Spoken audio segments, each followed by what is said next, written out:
Hi, masaganang buhay. 22 days old na po ngayon itong ating mga inakay. Ayan, no? Nakakatuwa po, no?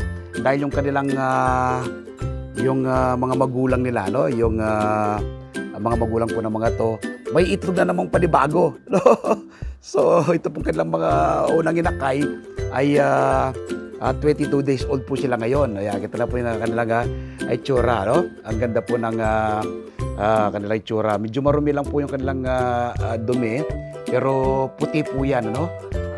Mas dominante po yung kulay puti. Yung isa, yan po natin isa. Itong isa marunong nang pumasok at bumaba ng medyo nakakalipad-lipad na yan, no? Nakakalipad-lipad na. Nakakatuwa pong tingnan sa 22 days old, no? Ng ating dalawang inakay. Tapos yung kanilang nanay ay may itlog na namang panibago. So yan po, mas dominante po yung puti. Tapos meron po siyang parang brown, no? Ay, meron sa separate na brown. Dito naman, marunong po siyang itong isang to, marunong na ito. Kita niya, nakakalipad-lipad na siya. Itong isa, medyo takot pa siyang lumipad. Ayan. So, dapat habang bata po sila, dapat natiyatrain na sila, no? Natiyatrain na, tapos hawak-hawakan ninyo para maging maamo, no? Lalagay niyo po sa inyong mga kamay na ganyan para nang sa ganon ay maging maamo sila. So, ayan, ating 22 days old na inakay at yung kanilang mga magulang ay meron na namang mga panibagong itlog. Tingnan po natin, tingnan po natin yung kanilang mga magulang na may panibagong itlog na naman. So ito, ang ganda pong tingnan. Itong ating dalawang bagong inakay, no, na 22 days old mula nung sila ay mapisa. Itong isa, makisig na itong isa eh. Ito yung unang napisa, itong makisig na ito eh. Saan ko yung kailangan, marunong na siyang pumasok, no? Dapat po tinetrain natin ng ganyan, no? Tingnan niyo po, dominante yung puti, tapos meron siyang brown. Tapos yung kanilang ring na nilagay natin, ayun, para tandaan po nila, no? Yung kanilang ring. Tingnan po natin yung kanilang mga magulang, na may itlog na naman panibago. So, yan po ang tatay, no? Ayan, yung tatay. Tapos, nagulat ako pag uwi ko kagabi, no? Nakapugad na naman yung nanay. Ayan po yung nanay.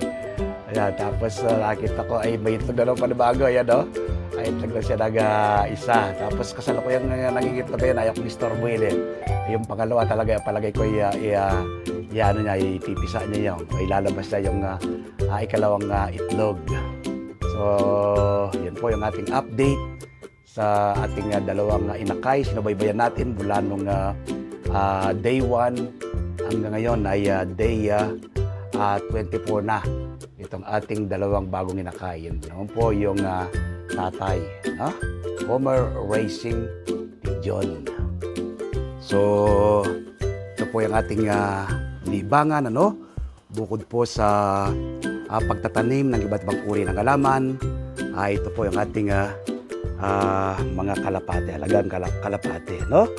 Yan, so update ko po kayo sa mga susunod na araw. Within 1 month po, pwede na pong rumonda yan, no? At makakapagpalipad na po tayo. So 22 days old na sila ngayon. Mga 8 days pa, no?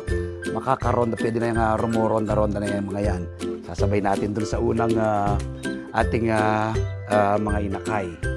So, mag-alaga din po kayo, no?